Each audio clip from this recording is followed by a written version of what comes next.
Assalamualaikum warahmatullahi wabarakatuh.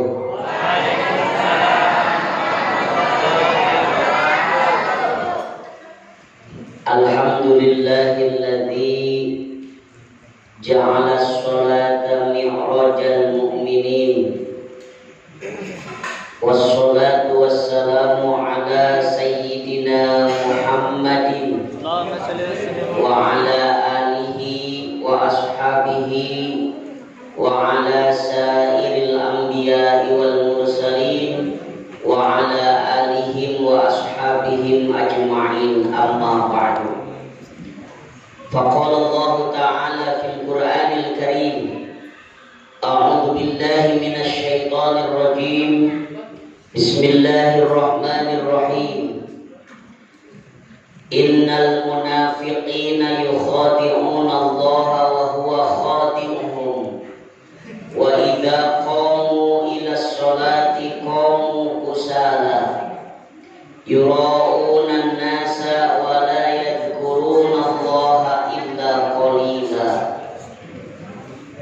Ilahi anta maqsudi wa ridhoka matlubi, a'tini mahabbataka wa ma'rifataka.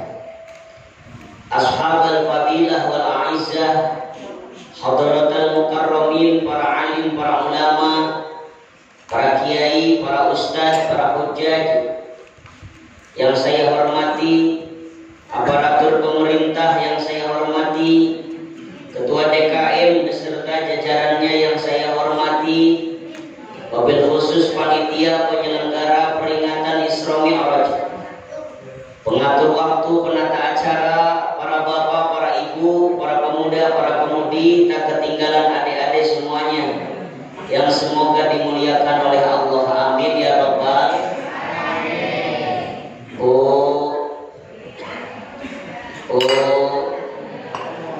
Pak, sudah siap mendengarkan tausiah? Alhamdulillah. Kelihatan jemaah kompak, hempak, serempak mendengarkan pengajian. Alhamdulillah. Sebelum pengajian dimulai, mari kita awali dengan majelis doa. Sebab saya perhatikan ibu-ibu dan bapak-bapak orang sini kelihatan wajahnya wajah-wajah butuh doa.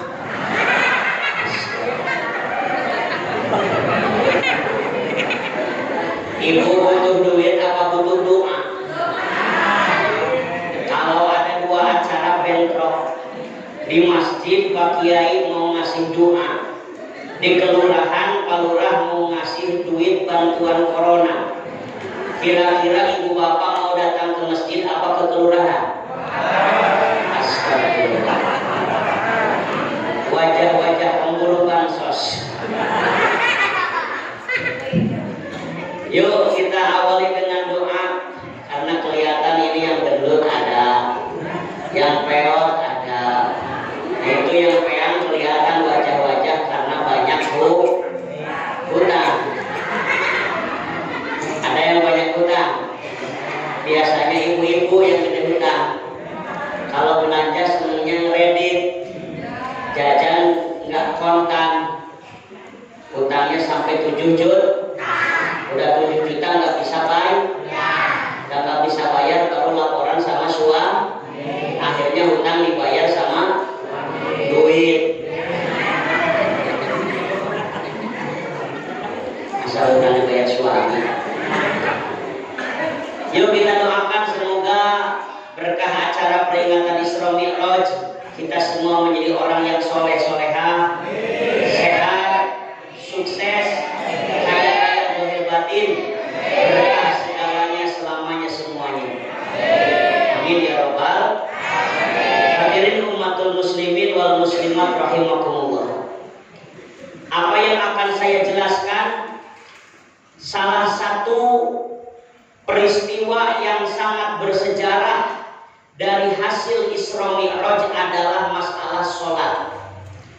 Sehingga bulan Rajab pada tanggal 27 Rajab tidak salah kalau kita istilahkan sebagai hari lahir sholat. harlah sholat, miladnya sholat, miladnya ulang tahunnya sholat. Makanya oleh-oleh dari peringatan Isra Mi'raj ini, mari kita tingkatkan kualitas sholat kita. Yang tadinya masih sholat sahun, sekarang tingkatkan menjadi khosyi'un. Yang tadinya sholatnya masih lalai, sekarang menjadi orang-orang yang sholatnya khusyuk. Kenapa demikian? Karena sholat adalah ibadah yang paling utama, ibadah yang paling afdol, ibadah yang paling istimewa. Sebagaimana Rasulullah bersabda dalam hadisnya, wa'lamu anna khairu a'malikum as-sholah, ketahuilah bahwa sebaik-baiknya amal adalah sholat. Di antara sekian banyak amal soleh, sholat adalah amal yang paling istimewa. Katanya istimewa. Lagi istimewa. Lagi istimewa.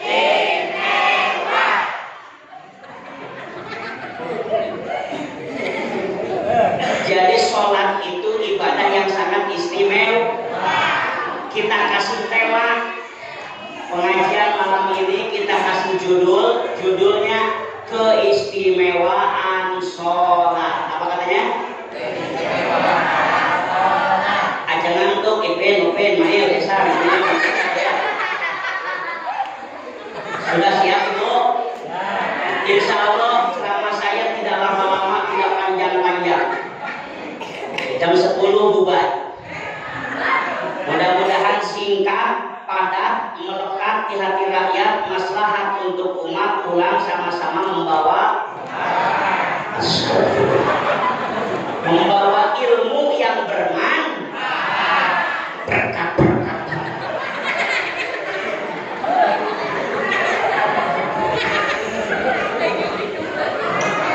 Jadi sholat itu ibadah yang paling istimewa.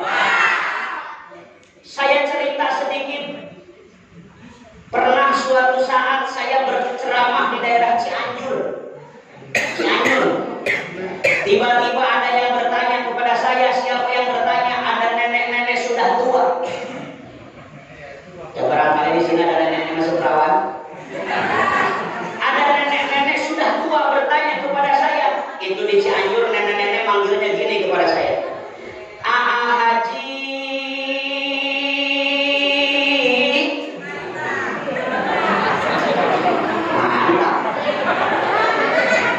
Itu si nenek manggil ke saya di Cianjur, manggilnya Aa Haji. Kenapa saya dipanggilnya Aa Haji? Karena kelihatan masih ganteng, masih enom, masih muda. Yang namanya Haji Didin Misbahuddin tadi disebutkan mantan mubalik cilik. Kenapa dulu saya dikatakan mubalik cilik? Karena dulu saya mulai ceramah dari umur 4 tahun. Cuma karena dulu saya disebut mubalik cilik, jadi sampai sekarang badannya pendek terus. Tapi kata saya nggak rugi jadi orang pendek. Ternyata orang pendek akeh untungnya, banyak untungnya. Pas saya berangkat ke tanah suci, orang Arab ngecek ke saya, anta Indonesia? Nah, Indonesia sobir, Indonesia kosir, Indonesia pendek, Indonesia kecil. Kata saya, jangan ngece Arab, dasar si Arab lekok. Kata orang Arab disebut lekok, malah balik malah bilang gini ke saya, syukran gitu. Oh, jangan ngecek kepada orang pendek. Orang pendek itu banyak untungnya. Ada kaidah Arab mengatakan al-qasir nisful khidmah. Orang pendek biasanya cerdas. Kenapa orang pendek cerdas? Karena orang pendek itu otak dengan hati parah. Mohon maaf, bukan lagi mengejek yang tinggi, tapi lagi membela yang pendek. Jadi orang pendek biasanya yang pintar biasanya Cara ibu, Haji kok suami saya pendek tapi nggak pintar, itu sih musibah namanya. Kembali pada pokok persoalan, ada nenek-nenek bertanya, Haji ada apa nih?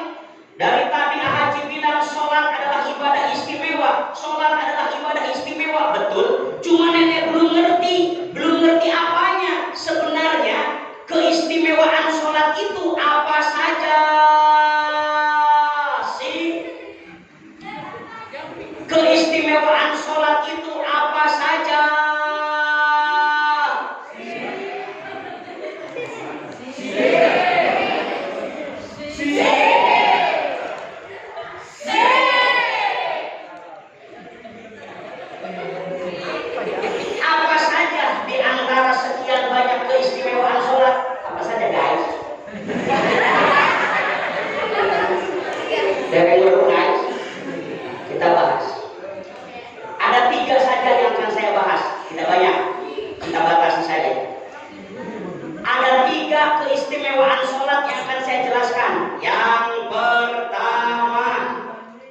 Kenapa sholat dikatakan istimewa? Karena alasan yang pertama, seluruh rukun Islam yang 5 kumpul di dalam sholat.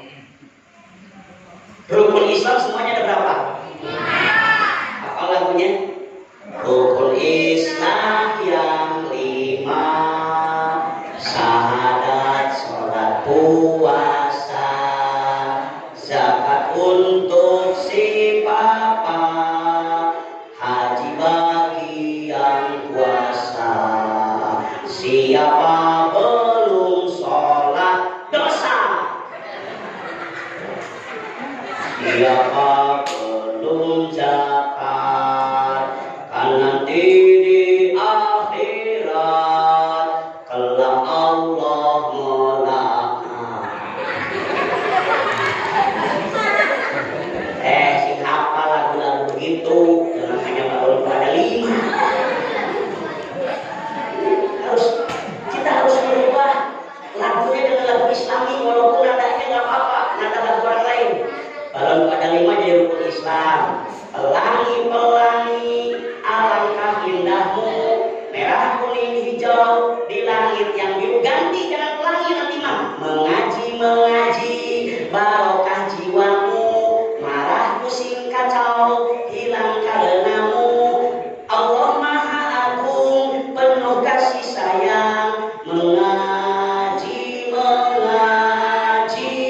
cinta Al-Quran.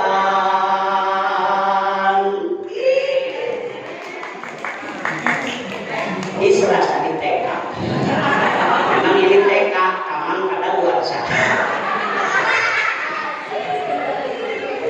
Kembali ke pokok masalah. Rukun Islam yang 5 kumpul semua di dalam sholat. Contoh, rukun Islam itu ada 5. 1, syahadat. Ada nggak syahadat di dalam sholat? Ada. Begitu tahiyat awal, tahiyat akhir, asyhadu an la ilaha illallah. Ada kan? Ada. Syahadatnya yang fasihat, makanya umat Islam syahadat harus fasihat. Jangan sampai ngaku umat Islam syahadatnya belum fasihat. Ini masih banyak umat Islam syahadatnya asyhaduan. Masih banyak umat Islam yang syahadatnya masih begini. Asyhadu an la ilaha illallah wa asyhadu anna Muhammadar Rasulullah. Syahadat itu rukun sholat, Pak. Syahadat itu rukun sholat, makanya syahadat harus fasihat. Kalau di sini ada ibu-ibu yang belum fasihat syahadatnya, suami wajib mengecek syahadat istri. Makanya begitu akad nikah dulu seharusnya pas akad nikah, saya terima nikahnya Neng Ai, putrinya Bapak Adroni, untuk diri saya dengan mas kawin 4 kg besi. Contoh, ibu ridho enggak kalau di mas kawinin dengan besi? Kalau saya si ridho asal besinya 5 ton, daripada masuk 5 gram. Begitu kata saksi sah, harusnya bapak langsung ngecek. Neng sini, coba baca syahadat di depan mas. Benar nggak baca syahadatnya? Cek. Pak, astagfirullah. Mana kita bapak bisa ditakon beli. Pak, sanggup nikah. Saya tanya, kalau bapak dulu pas selesai akad nikah, yang pertama kali dites dari ibu apa itu?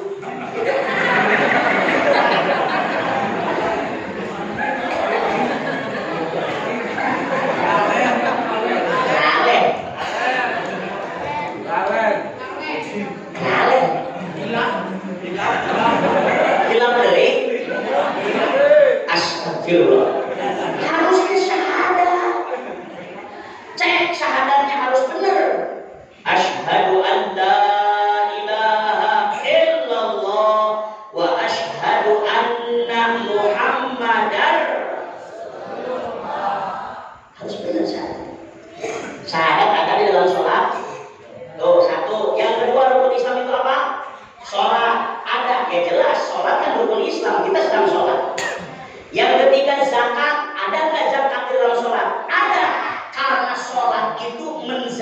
menzakati tubuh kita. Pertanian ada zakatnya, perdagangan ada zakatnya, emas perak ada zakatnya. As-sholatu zakatul jasad, sholat itu sedang menzakati tubuh kita. Jadi zakat ada di dalam sholat.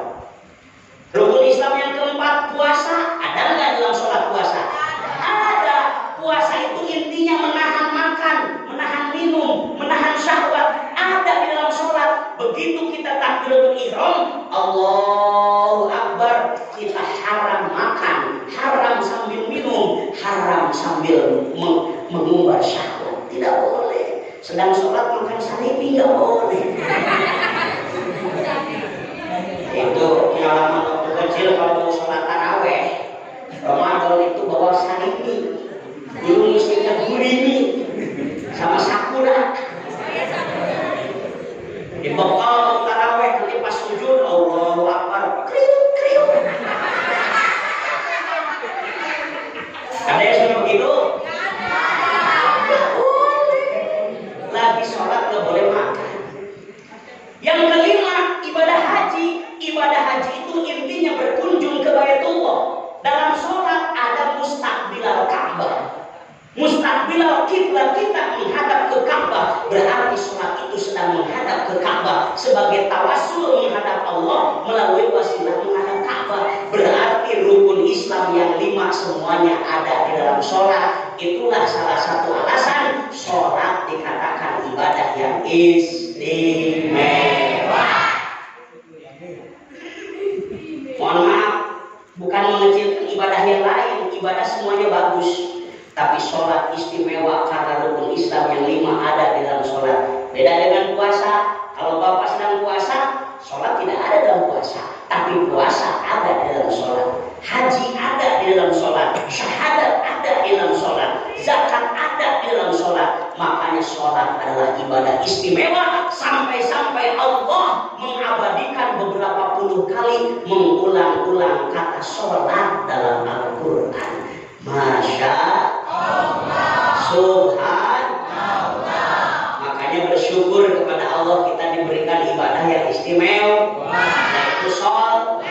Tinggal kita jangan sampai meninggalkan, jangan sampai melupakan, sekalipun lagi sibuk.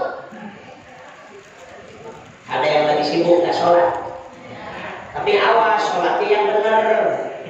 Sholat itu ada tata caranya, ada syarat rukun, ada wudhu dulu, kalau kentut batal. Ini ada sebuah kisah, orang bodoh semua, 4 orang berjamaah, 1 orang imam, 3 orang makmum. Bodoh kabeh.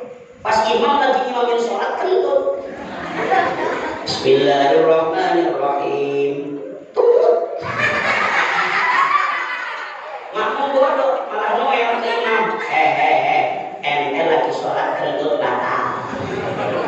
Yang tengah ngomong lagi, ente juga lagi sholat ngomong batal. Yang pikirnya, untung si saya nggak ngomong. Jadi batal kabeh. Yang paling parah di Majalengka kan daerah pertanian, ceritanya ada 10 orang lagi macul di sawah, cul. Datang waktu zuhur, Allahu Akbar. Kata 1 orang udah ada ke masjid yuk sholat zuhur. Jare 1 orang yang sok pintar ngomongnya begini, alah sudah sholat mah nggak usah ke masjid, di atas galon sawah juga sah. Yang lain bingung, riben caranya sholat di atas galon sawah. Wis acake ngomong, ikuti kula baik. Siap bos. Akhirnya yang lain ngikutin imam. Sholat di atas galon sawah. Galon itu kan kecil, galon tahu galon? Ini sholat 10 orang mau berjamaah berbaris ke pinggir nggak muat. Akhirnya berbarisnya ke belakang. Sebelum sholat imam memberi komando, aja akeh takon, ikuti imam baik. Oke bos. Allah. Allahumma. Pas mau sujud musibah. Itu galonnya licin. Pas mau sujud kaki imam kepleset. Pas kepleset jadi nendang kepala makmum yang di belakang. Allah, salah tidak. Makmum ingat pesan imam, jari imam ikuti imam baik. Karena imam nendang kepala gue, berarti gue harus nendang kepala yang di belakang. Akhirnya makmum yang pertama nendang kepala yang kedua. Oleh makmum yang kedua nendang kepala yang ketiga. Yang paling belakang bingung, kulak mesti nendang siapa? Akhirnya lari ke depan, imam ditendang.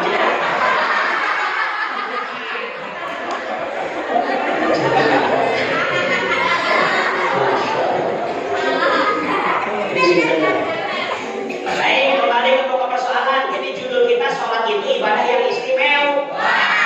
Kenapa alasannya sholat dikatakan istimewa? Satu, terawih mandi. Coba yang masih nom. Satu, rukun Islam yang 5 semuanya kumpul ada di dalam. Hebat guys. Namanya anak muda guys. Ceklalen barlen biasanya bubar ya kelalen. Iki diranya bubar wis kelalen. Saya nggak banyak-banyak 1, 3. Kenapa nggak banyak-banyak? Itu suka lupa. Baru siap udah lupa. Ya, minum dulu boleh? Boleh. Ini buat saya. Ya, baik. Diminum. Oh, soalnya dikira itu udah ada di sana. Bismillah. Dikira itu airnya 2 jenis. Jadi maksudnya air ini tumpahin di sini. Bismillah.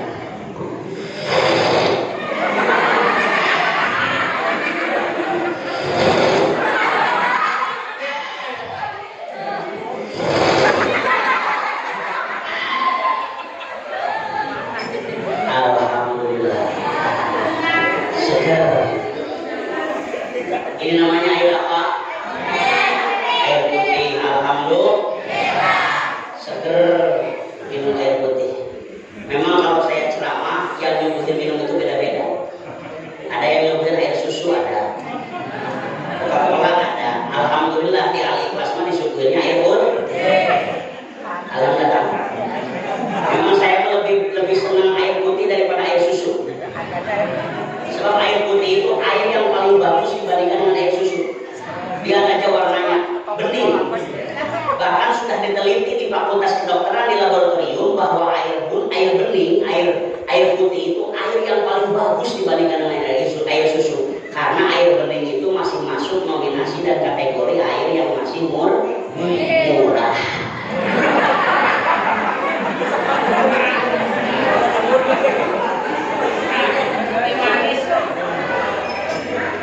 Murahnya apa murah? Tapi nggak apa-apa sih, saya masih senang air putih daripada air susu. Nggak bosan. Makanya saya habis nikah nambah gemuk, nambah gendut. Waktu bujangan mah peang. Udah nikah nambah gemuk. Kalau suami udah nikah nambah gendut itu ciri cocok susunya. Kalau tambah peang itu ciri tidak cocok susunya. Kalau suami sakit-sakitan terus itu namanya keracunan susu. Kada luar sana. Kudu ganti merek.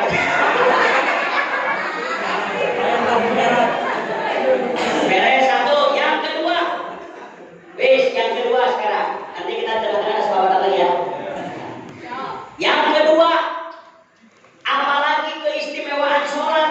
Yang kedua, sholat itu bisa menyembuhkan penyakit dohir. Penyakit apapun bisa disembuhkan dengan sholat. Dari mana referensinya? Jangan hanya asbun asal bunyi, jangan hanya omong doang. Saya baca dalam sebuah kitab Nasoihul Ibad. Dalam kitab Nasoihul Ibad dikisahkan waktu zaman Rasulullah SAW ada seorang sahabat yang bernama Abu Hurairah. Beliau sedang sakit perut. Karena sedang sakit perut, beliau tiduran. Abu Hurairah tiduran. Kata orang Sunda mah boleh ya. Ayo ngerti Sunda? Ya. Bapak? Enggak, saya tanya dulu nih berapa yang ngerti Sunda, karena ada pernah kejadian bahasa Sunda dengan bahasa Jawa, lafadznya sama tapi maknanya beda. Pernah ada kejadian saya waktu mimpin ziarah, bisnya mogok. Supirnya orang Sunda, keneknya orang Jawa. Pas mobil mogok, kata supir ngomong ke Nek, Nek copot dongkrak.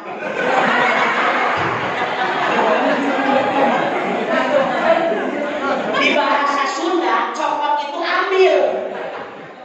Ai si Kenek orang Jawa, makna copot itu apa? Ini. Dongkrak, tahu dongkrak? Si Kenek bingung, dongkrak dicopot. Akhirnya si Kenek ngomong, atos tir atos.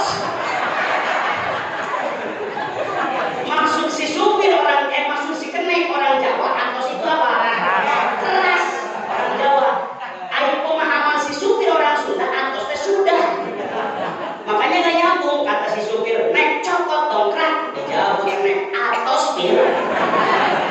Kata supir, copot dongkrak, atos tir. Kata supir, atos mana dongkraknya? Dijawab Kenek, dongkrak dicopot ya atos. Kembali ke pokok persoalan. Waktu zaman Rasulullah diceritakan dalam kitab Nasha'ihul Ibad, ada seorang sahabat yang bernama Abu Hurairah. Dia sedang sakit perut, akhirnya dia tiduran. Pas lagi tiduran, datang Rasulullah. Bukannya mengusap-usap Rasulullah, malah menegur Abu Hurairah. Kata Rasul, ya Abu Hurairah, kum. Hai Abu Hurairah, bangunlah. Kalau ibu anaknya lagi sakit, mau disuruh sholat atau disuruh tidur? Hah? Ada anak lagi sakit atau saudaranya lagi sakit, mau disuruh bangun sholat atau disuruh tidur? Nah ini kita kebalik, makanya sulit sembuh. Ya wis, kalau kamu sakit nggak usah sekolah, nggak usah sholat, nggak usah ke masjid, tunggu baik di kamar. Itu jare. Wong sekarang, padahal dulu Nabi Muhammad melihat Abu Hurairah sedang tiduran karena sakit perut, Nabi malah menegur, ya Abu Hurairah, kum. Hai Abu Hurairah, bangunlah. Kata Abu Hurairah, ya Rasul tega banget sih. Kula kan sedang sakit, masa disuruh bangun? Kata Rasul, Abu Hurairah, kum, bangun. Ya Rasulullah, sakit. Kum, bangun. Sampai 3 kali. Lalu Abu Hurairah bertanya, terus ngapain sudah bangun? Kata Nabi, fasolli fa inna fis sholati shifaan. Sholatlah karena di dalam sholat ada obat untuk menyembuhkan segala penyakit, termasuk sakit perut. Jadi kalau bapak-bapak lagi sakit, banyakin sholat. Ibu-ibu lagi sakit, banyakin sholat. Mohon maaf, ada sebuah testimoni dikisahkan dalam buku Ensiklopedia Islam jilid 2, yang semuanya ada 9 jilid. Dalam jilid 2 dikisahkan ada testimoni di Jepang, ada orang yang lumpuh tidak bisa jalan. Tapi hebatnya orang itu setiap subuh nggak pernah ketinggalan berjamaah subuh ke masjid sambil pakai roda sendirian. Jarak dari rumah ke masjid sama dari Al-Ikhlas ke IAIN Cirebon. Jauh. Dia jalan setiap subuh sampai 40 kali subuh. Setelah 40 kali subuh, akhirnya keajaiban dari Allah datang, penyakit lumpuhnya sembuh, dia bisa jalan. Masya Allah, luar biasa. Masa iya Haji? Kalau kita nggak boleh tidak percaya, karena tidak ada yang mustahil bagi Allah. Jangankan menyembuhkan yang sakit, Allah menghidupkan yang mati saja bisa. Seperti dulu yang dilakukan Nabi Isa, mukjizat Nabi Isa kan bisa menghidupkan orang mati.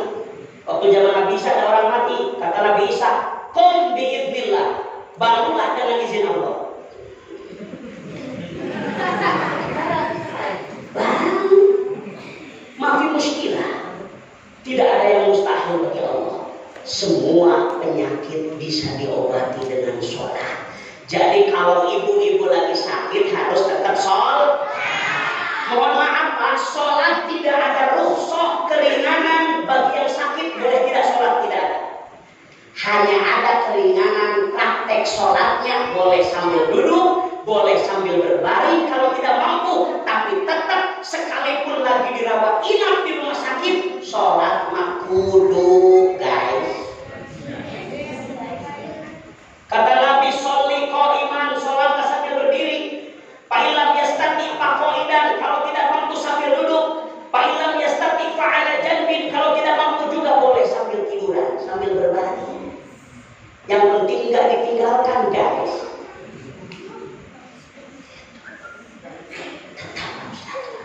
Sekalipun lagi sakit. Siap? Termasuk sekalipun sekarang lagi musim wabah, sholat tetap harus dilakukan. Semoga wabah ini cepat berlalu. Amin. Virus corona segera hilang. Amin. Corona. Kenapa saya katakan ingko? Karena virus itu datangnya dari Cina, makanya bahasanya ingko. Kalau di Cina kan ingko sama Cina. Makanya ingko. Kalau datangnya dari Amerika namanya Mister Rona. Kalau datangnya dari Majalengka namanya Ujang Rona. Kalau datangnya dari Cirebon, Mas Rona.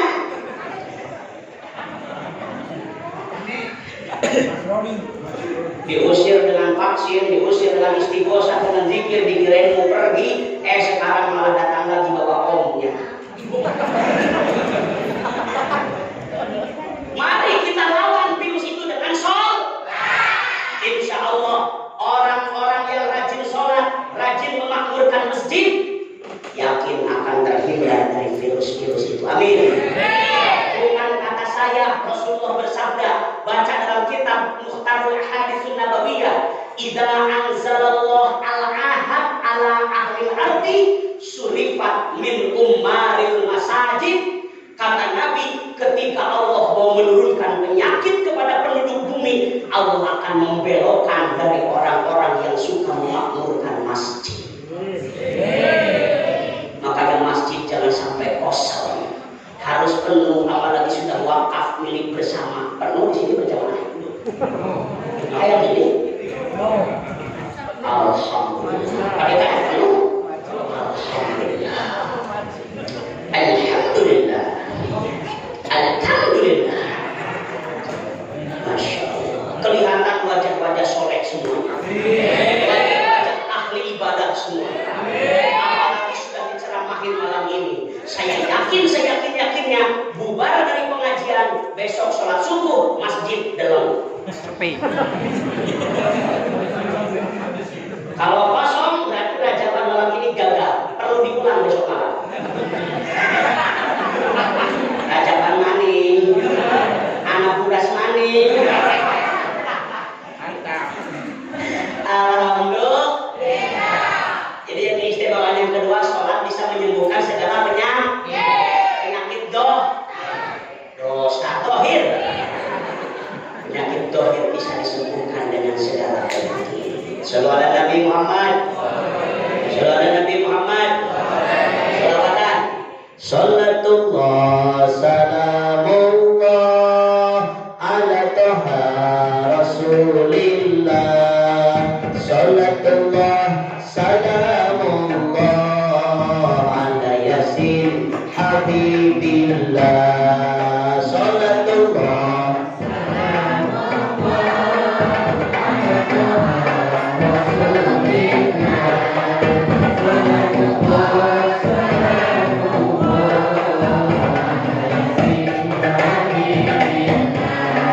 wahai sekalian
Daripada sibuk WhatsApp-an, lebih baik kita wiridan. Daripada Facebookan, lebih baik sholawatan. Daripada TikTokan, lebih baik marhabanan. Sholatullah.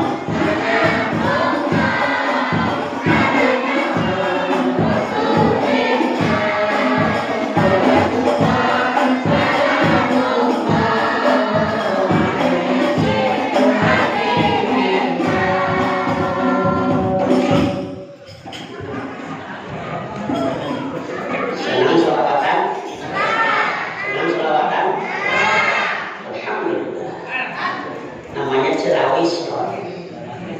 Ya, kalau emak rawis kan udah tua. Kalau masih anak emak cecil.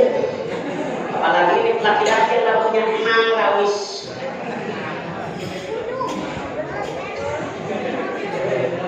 Bu, alat musik sholawatan itu berkembang. Tahun 80 ada alat musik yang namanya gembyung. Gembyungan yang ditabuhnya besar-besar. Ditabuhnya begini.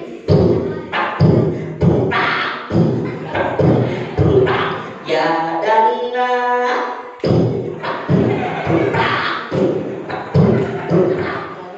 Ada lagi tahun 90 rebana yang kecil-kecil. Ditabuhnya begini. Ting dang dang deng, ting dang dang deng, ting dang dang deng, ting dang dang deng. Jilbab jilbab putih, ting dang dang deng.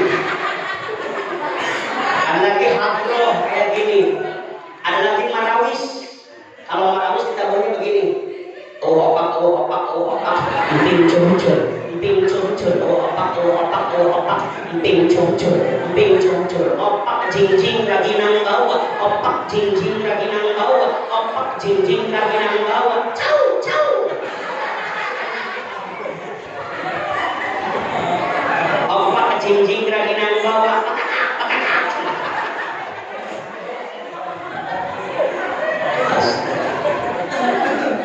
Dua, satu lagi terakhir. Masih semangat? Masih siap? Masih kuat? Coba di miskol suaranya. Kalau saya bilang hadirin, ibu bapak jawab hadirat, oke? Coba jawab hadirin. Muslimin. Mukminin. Syakirin. Syakirin sakit. Dari belakang ada yang jawab sakarat. Syakirat. Syakirat, ulangi. Syakirin. Sobirin. Samiin. Samiat. Aja ikut-ikutan samiot. Ulangi. Samiin. Solihin. Sodiqin. Sodiqat. Ulangi. Sodiqin. Sobirin. Mairin. Merot.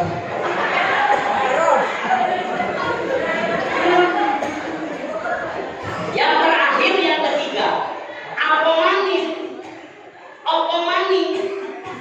keistimewaan sholat. Yang ketiga, sholat bisa menyembuhkan penyakit batin.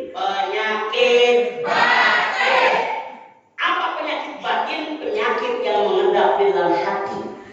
Apa saja di antaranya? Di antara penyakit batin yang sekarang sedang mewabah adalah penyakit nifaq. Apa katanya? Orangnya disebut munafik. Sekarang ini lagi mewabah virus penyakit nifaq atau munafik. Mudah-mudahan orang sini nggak termasuk orang-orang munafik. Amin. Bu, ibu munafik enggak? Alhamdulillah. Pak, bapak-bapak punya penyakit munafik enggak? Alhamdulillah. Memang orang sakit jarang ngaku. Kalau COVID saja ibu corona enggak, lu biasa, tapi setelah disuir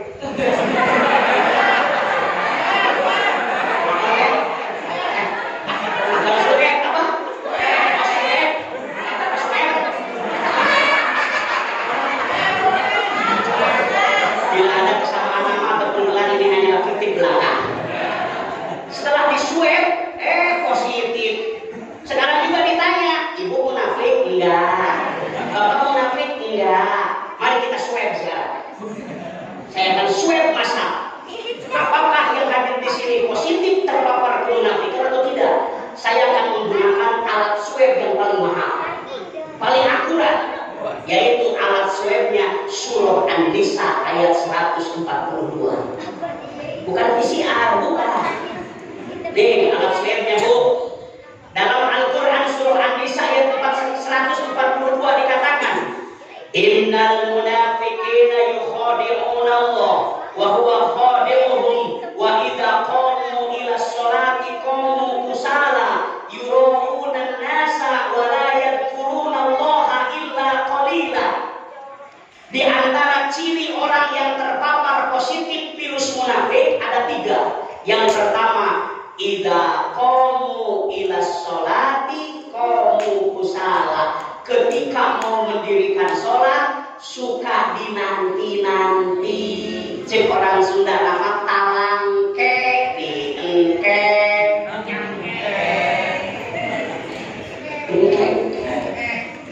Kusal-kusal malas.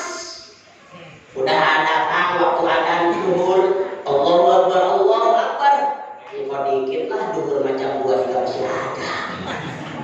Ibu suka menanti-nanti sholat. Ibu suka duhurnya jam 1, jam 2.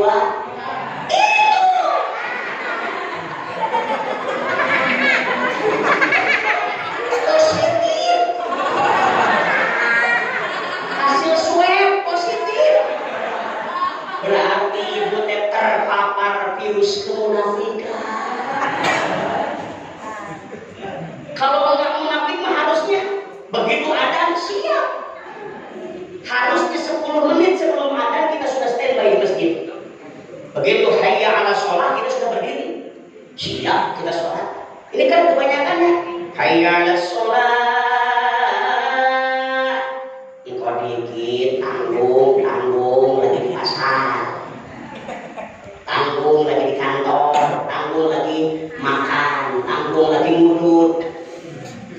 Belum habis.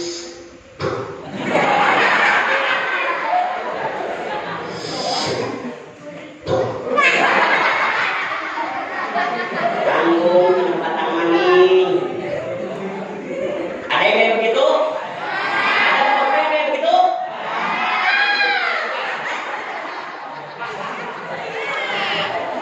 Positif.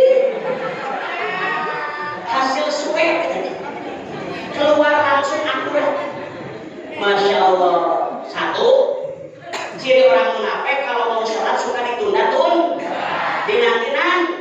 Yang kedua, ciri orang munafik itu adalah yura'unan nasa. Kalau amal pengennya ria, pengen dipuji orang, pengen dilihat orang.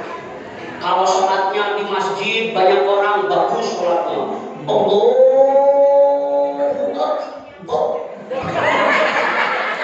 Kalau sholatnya di rumah sendirian, kalau ke masjid pakai sarung, pakai gamis, giliran di rumah pakai kaos oblong. Karena nggak ada orang. Padahal kita itu sholat bukan untuk dilihat orang, tapi sholat itu mau menghadap Allah. Makanya pakaian harus sopan. Memang laki-laki yang penting menutup aurat, dari lutut sampai pusar sah. Tapi mohon maaf, masa mau menghadap Allah pakai kaos oblong? Kalau mau menghadap presiden pakai batik, pakai sepatu, masa mau menghadap Allah pakai kaos oblong? Enggak sopan tahu. Enggak sopan. Lihat dalam Al-Quran ada perintah, ya bani Adam, khudu zinatakum inda kulli masjid. Hai anak Adam, pakailah pakaian yang gaya, yang bagus, yang hebat masuk masjid mau sholat. Ini pas sholat berjamaah di masjid, Allahu Akbar, pakai kaosnya coblos nomor 5. Kaos partai dipakai. Akhirnya makmumnya mau bacaan Bismillahirrahmanirrahim nomor 5 siapa ya?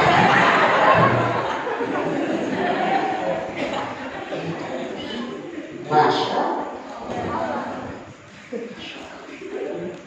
Yang ketiga ciri orang munafik, wala yadhkurunallaha illa qalila, zikirnya sedikit, kagak demen zikir, kagak demen wiridan, kagak demen zikir. Makanya kalau tidak mau terkena munafik harus demen zikir, suka zikir, suka wiridan yang banyak. Lihat sabda Rasul, man aksara dzikrullah faqad bari'a minan nifaq. Jadi ibu bapak pengen sembuh munafiknya, ada 2 vaksin. 2 vaksin untuk mengobati virus munafik. 2 dosis. Dosis yang pertama, perbanyak zikir, memperbanyak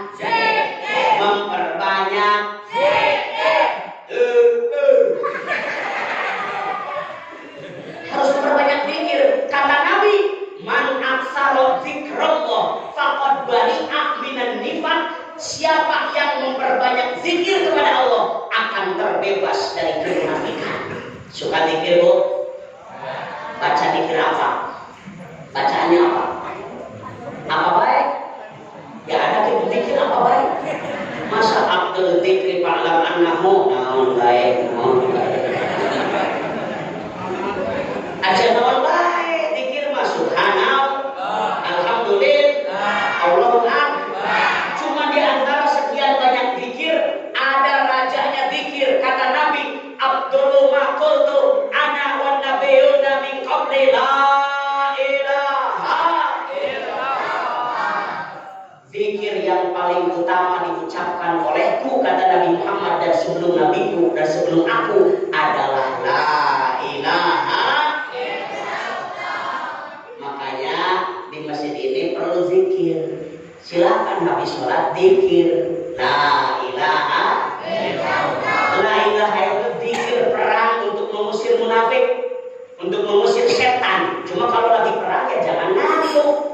Masa lagi perang ngantuk, nurutan, yang mereka tembak mati. Masa lagi perang pikirnya begini, la ilaha illallah.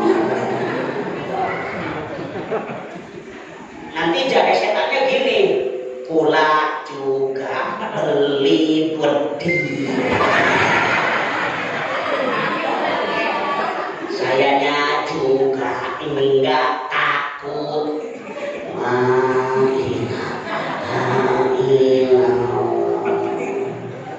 Regel mah hayu bani. Begitu aja setannya. Yang semangat pikirnya la ilaha illallah, la ilaha illallah, la ilaha illallah. Yang seragam nadanya ikuti nada imam. Kalau imamnya begitu, nadanya begitu. La ilaha illallah. Jangan nadanya begitu, imam makmumnya la ilaha illallah.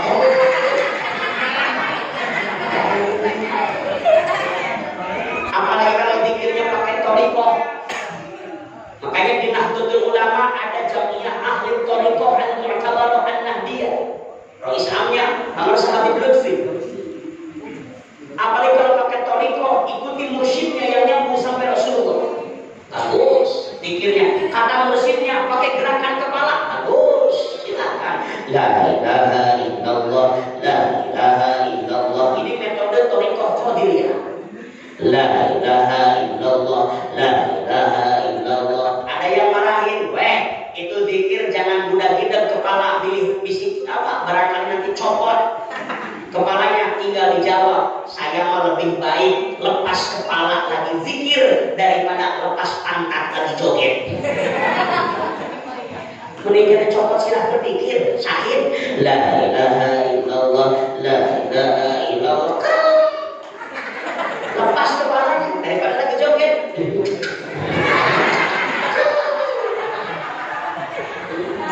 Mudah-mudahan orang sini jadi ahli zikir, amin. Siap jadi ahli zikir? Siap jadi ahli zikir?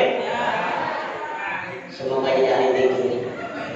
Kalau habis sholat, la ilaha illallah. Yang kedua, taksirnya supaya kita terbebas dari virus munafik. Yang kedua adalah dengan mendawamkan sholat berjamaah. Sholat berjamaah.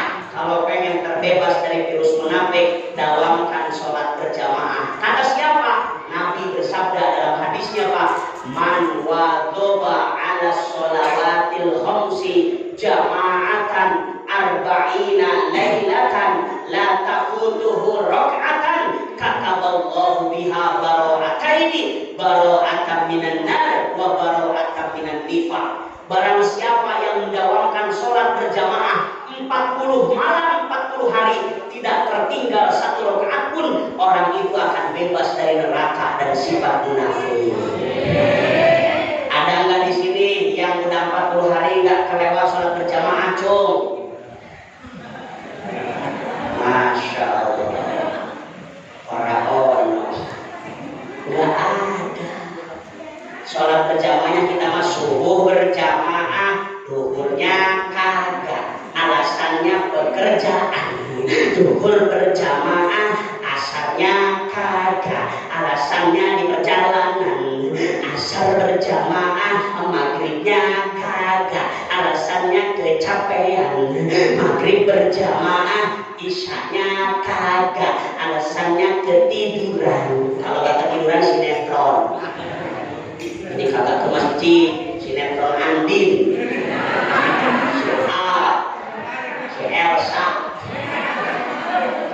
Si Elsa di penjara ya? Betul. Hamilnya oleh si Ricky atau si Nino? Beres Elsa kemarin layangan putus. Mas Aris udah punya istri si Kinan malah selingkuh sama Lydia. Kok kiri apa? Itu mah sinetron kesukaan ibu-ibu yang suka nonton istri saya. Saya mah hanya nemenin.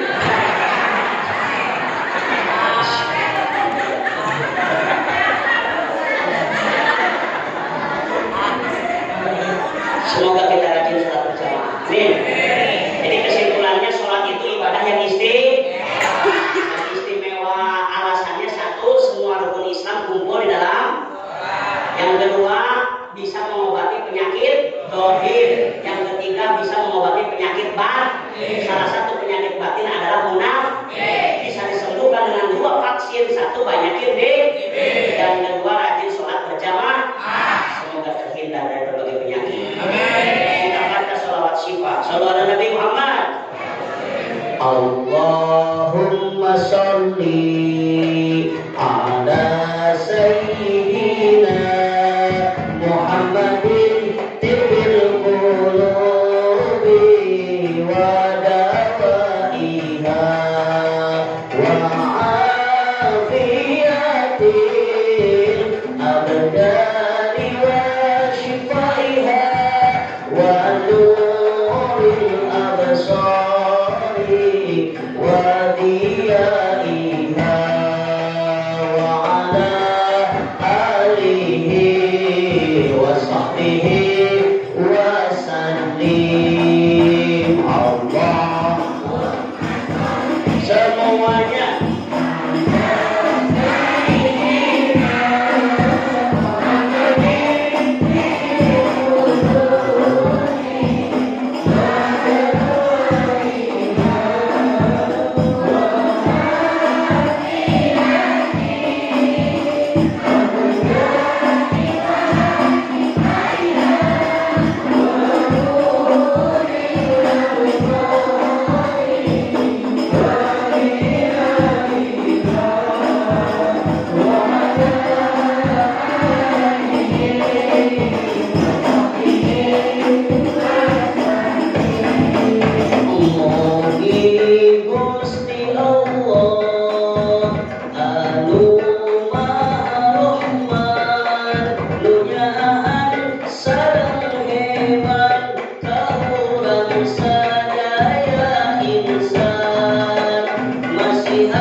Salinten dua salinten diical di parapatan, hapunten abdi hapunten milih aya kalapatan. Kuntilanak naik sepeda nabrak batu. Sebenarnya lidah masih ingin berbicara, namun sayang tidak cukup waktu. Buah jeruk, buah kedondong, buah rambutan, itulah nama buah-buahan. Allahumma muwaffiq ila aqwamit thoriq. Wassalamualaikum warahmatullahi wabarakatuh.